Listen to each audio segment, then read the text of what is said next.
From Wall Street to Main Street to help small business owners have the same capital as corporate America and give them the same resources as a larger company. We cover business funding, business credit, scaling, business consulting, and much more.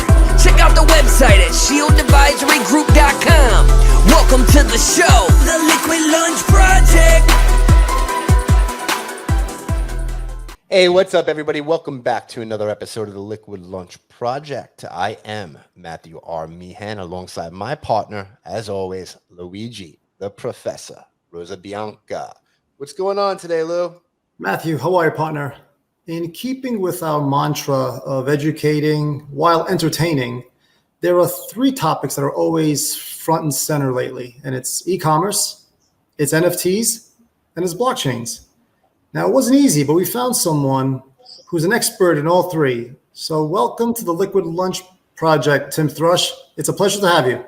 Hey, guys. Thanks for having me. I appreciate the time. What's a day in the life of Tim like? It's pretty much going in 8 different directions. As you mentioned in the open there, dealing with e-commerce, working for an e-commerce company, but also helping them expand in the areas of blockchain and MTV across multiple brands. It's literally getting pulled in 8 different directions. Fantastic. So what project do you find yourself working on the most right now? And what's your favorite, and what's the redheaded stepchild? That's a very good question. So really the biggest and the best project that we have going on right now is for one of our flagship brands called Revolver Magazine. And Revolver Magazine is a digital property right now that has basically morphed, in addition to covering, deep dives into heavy metal and the heavy metal world, has really evolved into kind of an e-commerce company. From where they started just being a magazine now to really being a powerhouse in merchandise.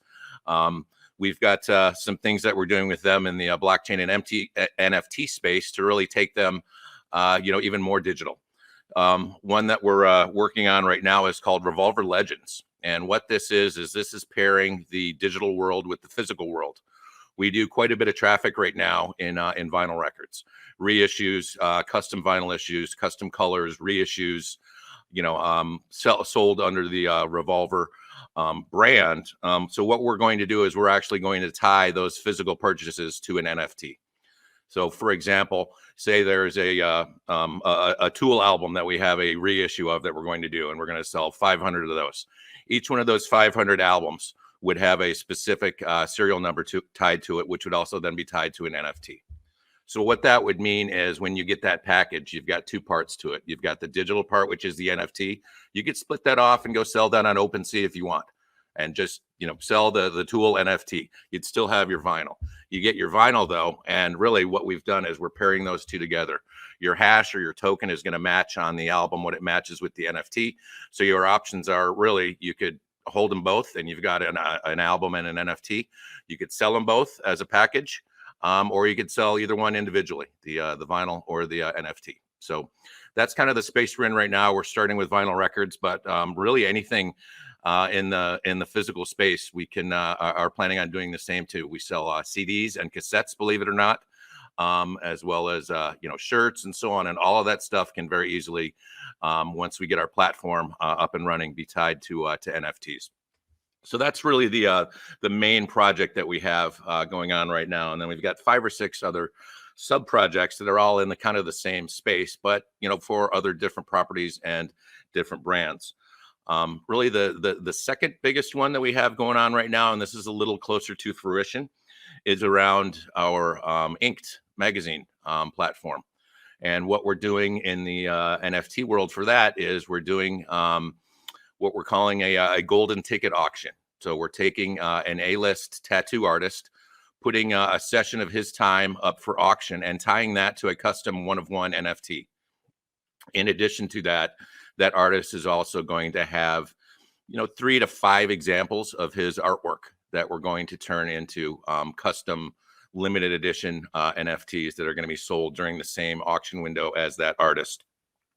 So that in itself is pretty cool, that we're able to do that. That really you're going to be getting a tattoo of this from this famous artist that has the cool NFT to go with it. Really, the cool thing about this project is how we're going to be doing some of the publicity of this. There is a metaverse out there called Decentraland, And we are actually going to be doing some publicity in Decentraland. Decentraland is going to be setting aside some public space for us in there, and we are going to be doing, what you would do in the physical world, just a gathering of interested individuals in the metaverse in Decentraland, and then giving away some ink branded wearables for those that are able to join us. So those are really the three biggest projects that we have going on right now. There's a couple of other sub projects right there. We've actually got our first NFT launch that we're doing on our own next week for another one of our properties called Hard Money. And this one is kind of cool. We just announced it last night. But we're coming out with an NFT called Crypto Ponzi. 8-bit looking, 16-bit looking, kind of like a crypto punk, but with the face of a pixelated Charles Ponzi. And there's going to be 50 of these. Each one of them has a different symbol behind it. Some are dollar signs, some are Ethereum, some are Bitcoin, some are Euro. And because of the recent scam with Tether, some of them have the Tether symbol behind them, with each of them having different colors and so on. So there's 50 of these that we're going to be releasing next week. And the Ponzi part about this is if you buy 4 of those or have 4 of those in your possession, when we drop what we're calling, this is scheme 1. When we drop scheme 2, if you have 4 of those Ponzis in your hand, you will get 2 of the next scheme for free. So that's interesting. Yeah. So really, for all intents and purposes, those are, when you guys ask what keeps me busy, splitting my time among those 3 or 4 projects really is what keeps me busy. So do you guys know where you're going to price out those crypto Ponzis? We do. We spent a lot of time with that. We've done quite a bit of research on this, looking at some other similar collections. This is not one of these, crypto punks or crypto kitties or anything that's going to have 10,000 of these. This is, a smaller curated thing, similar to what really started our iteration on this was something a couple months ago called the Dutch tulips, I believe it was. And there were only 50 of these. And it was just literally a pixelated picture of a tulip. And there were 50 of these, and they were just different colors, and they took off. But they started their pricing really, really low on that. So that's where we're starting. We're starting our drop is going to be at 0.05 ETH on OpenSea, which is roughly $200. And when is that dropping? Sometime next week, probably midweek of the week of November 1st. Okay, I definitely want to be posted on that one. I absolutely will. We've got our social channels that we're actually ramping up today because we just started the announce last night. We've got our Discord channel up and going and so on. So anybody that would like to follow that, hardmoney.net. So hardmoney.net, they can find the invite to the Discord. It's on there. Yes, correct. So Tim, you have an interesting background, right? You worked for one of the biggest companies in the world, and then you made a leap of faith. How was that? At first it was scary, but, giving you a little background on why I did so maybe would make it not so scary. So, one of my best friends from high school is named Enrique Abeda, and he and I have maintained close contact over the years, in each other's weddings. Kids are the same age. He lives just up the road from me and so on. And very early in the year, we just started finally talking business one time, and he and I never really have. We always talk family and sports and, same shit we used to talk about in high school, skateboarding and, let's go play racquetball, that kind of stuff. But then when we finally started talking about business and I really got to understand what his business is, which is Project M, which is really the overlay for Revolver Magazine, Inked Magazine, Brooklyn Vegan, Goldmine Magazine, The Hard Times, several properties. And he told me that they're really an e-commerce company. Well, that kind of piqued my interest. And, once we started getting into where there may be areas of overlap, and he, gave me an offer to come on board and do some consulting for him to see where we could get into the blockchain space. It wasn't really a leap of faith for me at that point because I knew I had the technology skills to be able to do the vetting that we needed to do. But most of all, I had a lot of trust in Enrique and that 35 years of knowing somebody very well. When we looked each other in the eye and said, okay, let's do this, there wasn't really any trepidation at that point. That's fantastic that you guys got to actually work together after so many years. What is it like going from working inside of the framework of a large company to a smaller company? That's a very good question. And when you say larger company and framework, that is AWS, Amazon Web Services, who I used to work for, to a T. I mean, there are policies and procedures for literally everything in the verbiages you use and how you title what you can't call a white paper anymore type of things. It was a little stifling at times. So leaving that and going, really in essence to at the beginning of this, just working one-on-one with my friend, the CEO on this, has just really been liberating. I is the only word I can use. As I've been incorporated into the company now, I think my title is head of blockchain or NFT, something like that. But that's one of the things, we're not real big on titles like that. Everybody seems to have multiple jobs. It's a very flat organization. There's not a lot of management. There's not any middle management. It's like you said when we started this, we're sitting around at a bar just having a chat here. That's what work feels like sometimes when we're going through some of this stuff. It's literally a lot of like-minded individuals that all are rowing in the same direction, and it's a lot of fun. It's truly liberating and a joy to be a part of. That's a good thing. I can actually relate to that a little bit too, from leaving Wall Street and the investment bank that I was a partner in. I used to have to ask permission from compliance, get approvals from my partners. And then when I went off on my own, I'm like, shit, I don't have to ask anybody anything. This is pretty cool. Well, it's a little scary too, because for some of these projects, it's just me. So if anybody screws up, I don't have anybody to blame this time. It's just me screwing it up. So how long have you been involved? I mean, NFTs are very new, right? How long have you actually been involved in crypto in the NFT space?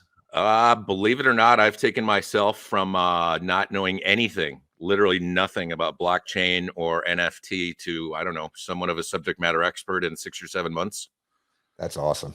And really it started by immersion, learning a new technology or a new skill or a new craft, learning to invest in Wall Street. I mean, you can't excel at any of this unless you really immerse yourself in it and you dive in head first. And the stuff you don't understand, you keep working at it till you get it.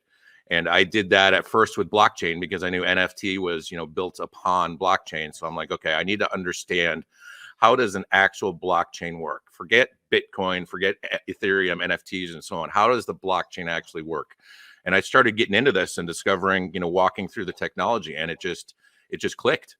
I mean, it certainly helped that I was at, AWS and got exposed to, hundreds of different services and so on that are out there in the cloud. But for whatever reason, blockchain it just clicked with me, and I had an instant understanding of it. And then once I started, using that skill to analyze different cryptocurrencies, that made sense to me.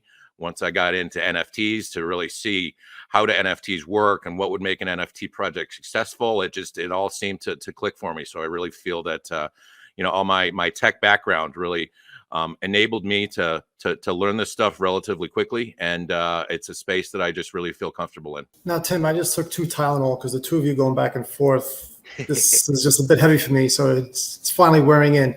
So I've got a friend, and let's just say my friend is a Bee Gees fan, and he buys a vinyl record.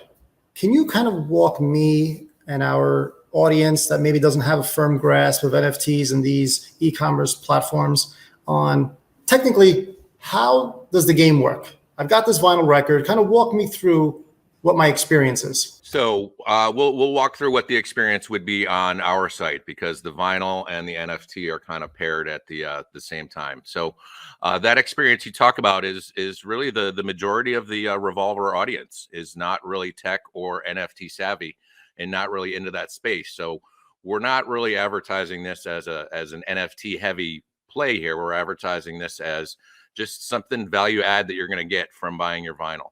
So how the process would work would be just like if you went to the Revolver store right now to buy your Bee Gees album. If for whatever reason Bee Gees fell under the heavy metal brand. Just for the record, it wasn't my album. It was my friend. Okay, I'm sorry. Yes, your friend's album. Got it. So for one of our Revolver Legends projects, well, it's simply you'd go to the Revolver store where we'd be selling this Bee Gees album plus your value add NFT to it. You add it to your cart. We're going to have a very simplified credit card, Apple Pay, Shopify type of interface. So there's no need to need to have an Ethereum wallet or anything backed by any type of token or anything. And you just go to the checkout with it. You check out, we'll give you a little notice saying, hey, you're buying a bundle right here. That's an NFT and a record. You buy that, you enter your information. And then what that will trigger for us on our side is because when that NFT gets minted, there's there's an actual hash token, a unique hash token that's created on the blockchain that's unique to that NFT. We take that and we're putting that actually on the piece of vinyl as well. So that when you actually get your vinyl in the mail, what you'll have in your Revolver wallet, you'll have your BG's NFT that's already there. Use it, look at it, don't look at it. Who knows if, the majority of customers will or not, but they'll have it. And then when you get your record in the mail, it will have a QR code on it that if you scan it, will take you to its location on the blockchain as well as that NFT. Now you've taken like that classic audience with a retro product and you've modernized it.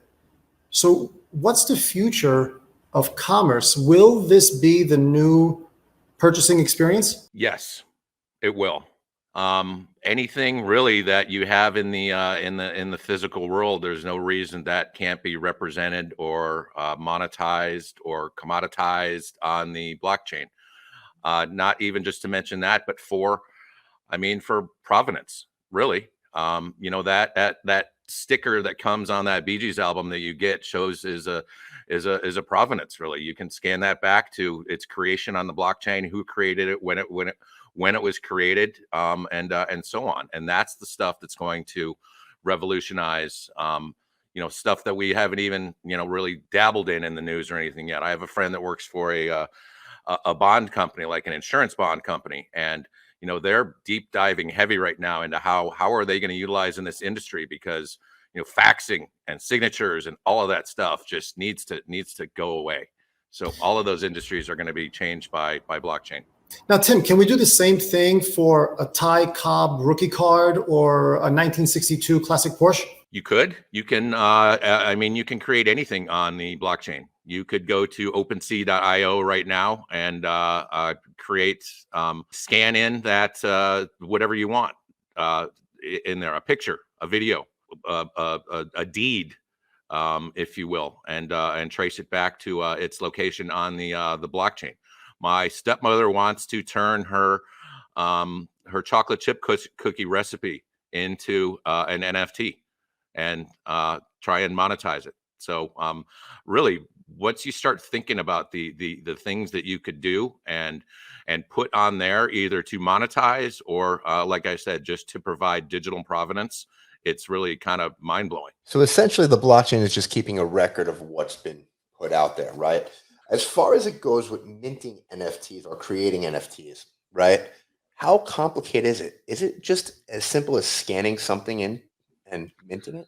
Well, that's a couple ways to answer that. If you want to actually build your own smart contract and do this manually, that's quite a bit of time and labor.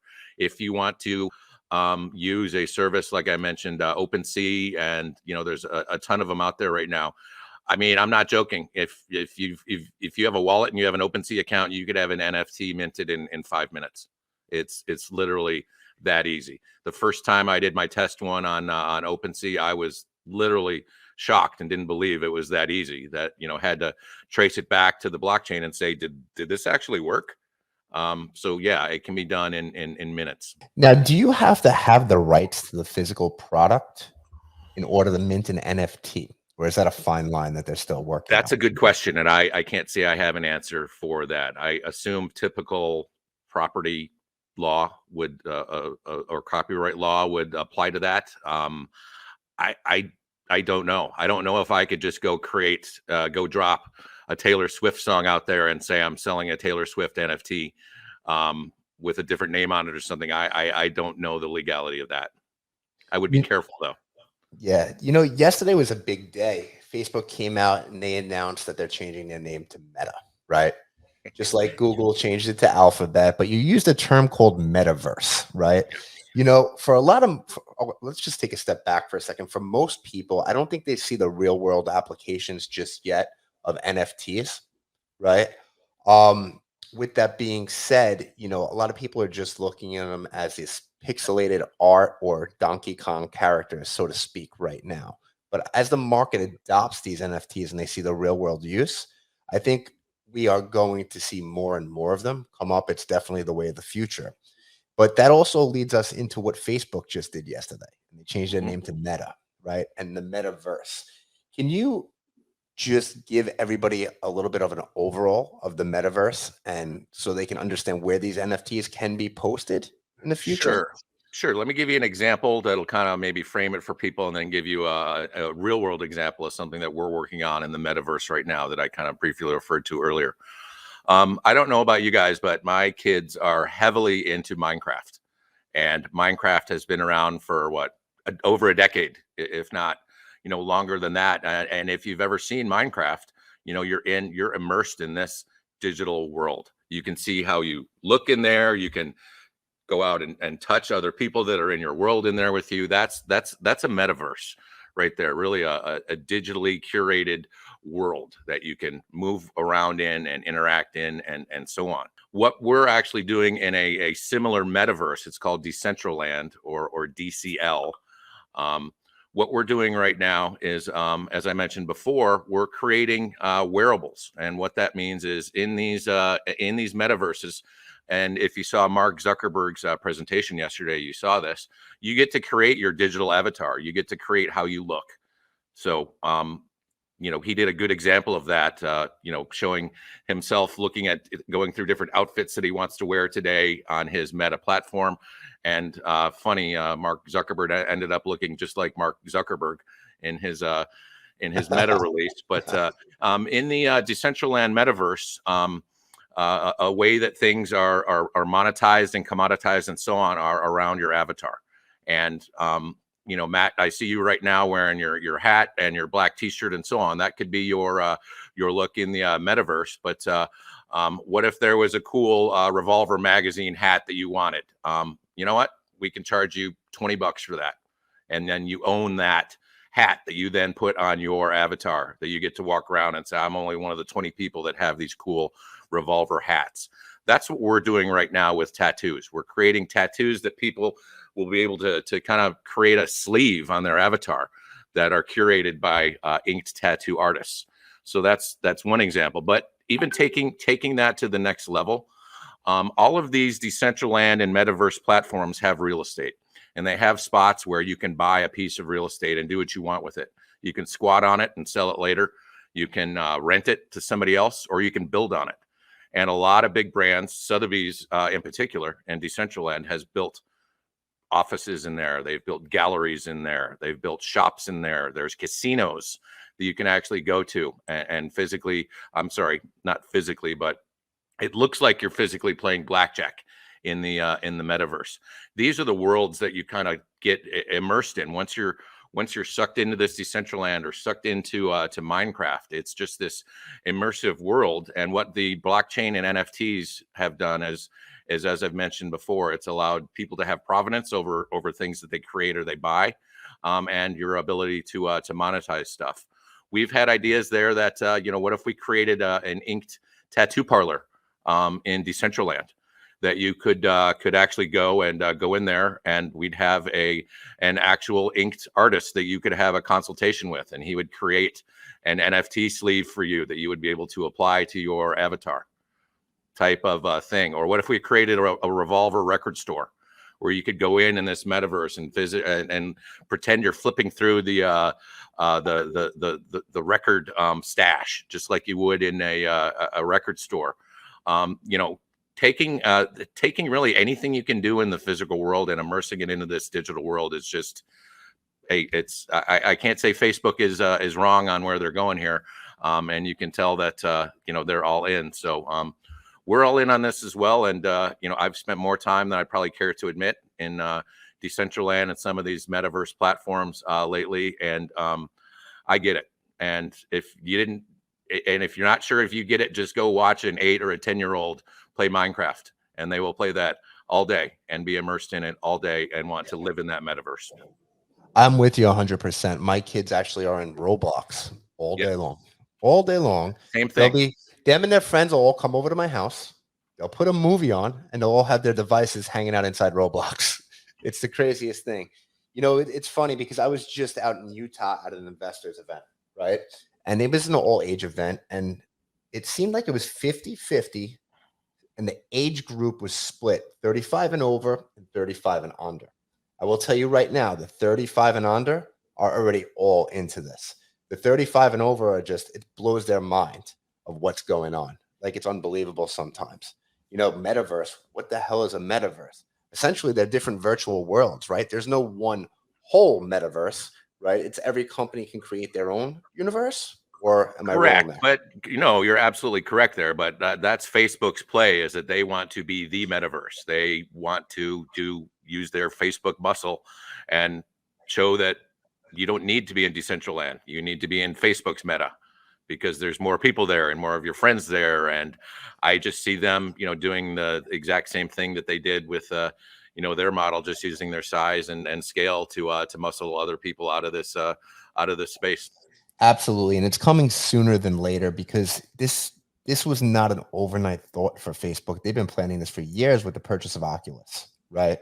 And now they're going to move over their user base into the metaverse, in my opinion. 100% correct right there. That was a very key strategic decision to get Oculus, because using my laptop to get into Decentraland or Minecraft is a very different experience than having an Oculus headset on and doing that same thing.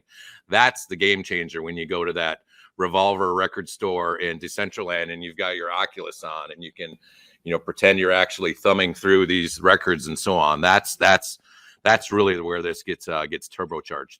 The use of VR and AR, augmented reality, and virtual reality is just going to become, I think, within the next 5 years, part of our normal life, right? Maybe we're 10 years out. I don't know. It's when those wearables become a little bit stylish in the physical world, because the first ones that came out, like the Google glasses, nobody really wanted to walk around with them on. About 6 months ago, I went to one of those Dave and Buster's type places, and they had this stand-up Star Wars game where the Oculus headset, like industrial strength Oculus headset, comes down and you put it on like a Darth Vader helmet, and you've got your hand wearables, and you get you get to do a Jedi battle against Darth Vader who's throwing stuff at you.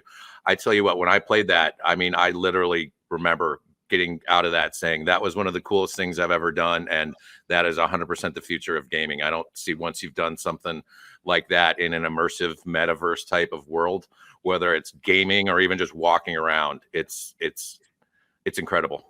So that brings up an interesting topic that me and Luigi have been diving deep into. Is esports is part of it, but it's even more than that.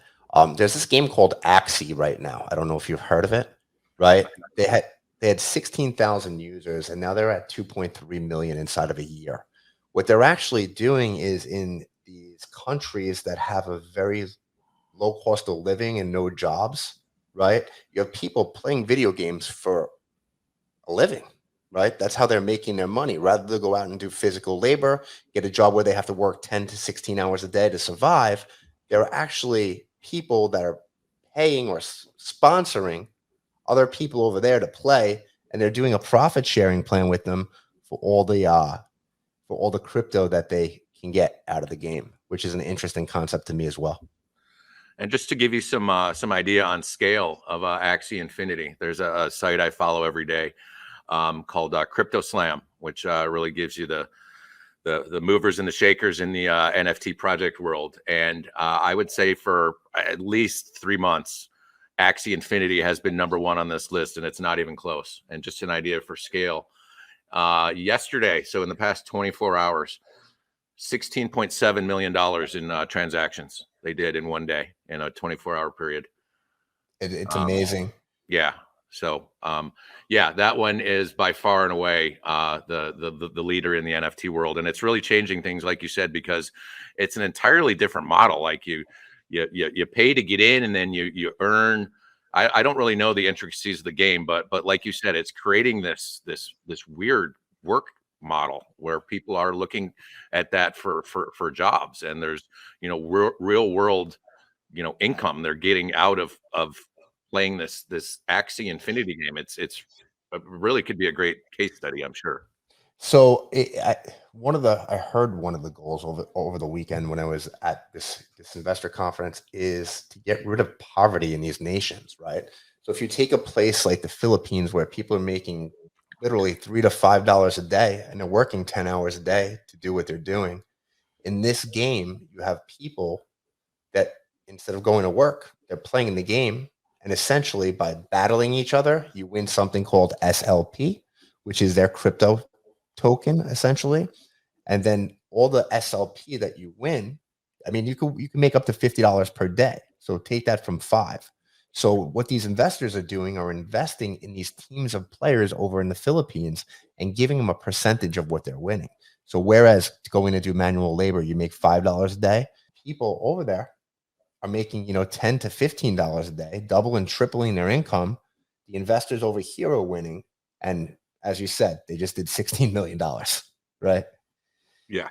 In 24 hours. Yeah, and the reason that model works, from what my brief research was, I believe that to initially get into the game is more money than a lot of the people, like you said, that are participants. That's why they get into these shared models, and that's why they're actually kind of an employee of somebody else, because they don't have that initial capital to get into the game. Correct. I would believe I was told you have to have a team of 3, and it costs about $1,000 for that team of 3. So what they do is they purchase that team of 3, and they essentially have the employees take that team of their axes or their characters, right, and go and play and battle other people with it to earn more crypto. Yep. And then what they do is they breed the axes, and then they sell them off, or they continue to buy more. So you're getting these companies and people out there that will have 100 teams, and they're constantly playing. So I don't think this is going away anytime soon. It's kind of weird to wrap your head around at first, but when you dive in deep to it, it's kind of brilliant. Yeah, I have wrapped my head somewhat around it, but if you would have told Tim a year ago or this conversation right here, I've been like, I have no idea what you're even talking about. How does this make any sense?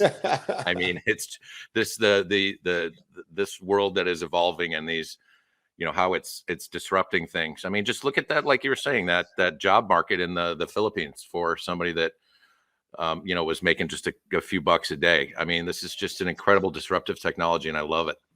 A normal question we ask guests is what's 2.0? I think you're on like 5.0 right now. So I don't even know where to go with you from here, but it's amazing. So where do you see Project M going in the near future after you mint these Project M and these NFTs and these new projects that you're going? I see vision.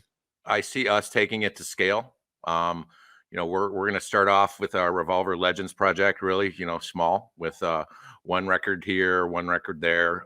But we have goals of ramping this up to doing, a million records a year tied to NFTs. And as I mentioned before, that's not just vinyl. It can be cassettes and CDs and coffee mugs, and anything we sell on our merchandise site could be tied to NFTs. So that's where I really see all the brands going. Is we're starting small with pilots and proof of concepts and small projects, and next is scale. So that's again where my AWS background will help me out here with having seen projects go from pilot to global scale regularly there. I think I'm in the right place to help guide Project M on this journey. So with that type of scale, right, comes capital. It's a normal question. How have you guys been going about funding the project so far? Are you looking for more capital?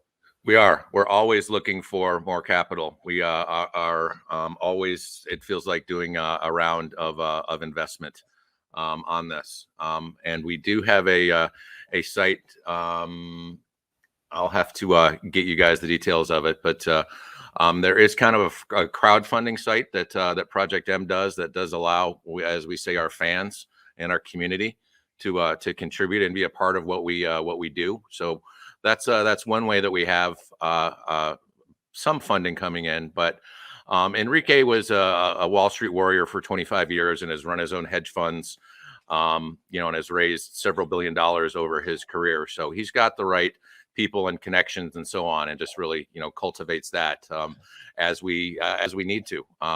we're always in acquisition mode. We just did an investment in a vinyl plant because that was really killing our supply chain, relying on others having to print our merchandise for us. So it was like, okay, well, let's go buy a vinyl plant. So we're always in strategic acquisition mode as well. I love that. Hey, Tim, we really appreciate you being here. We want to be courteous of your time. We know you're extremely busy.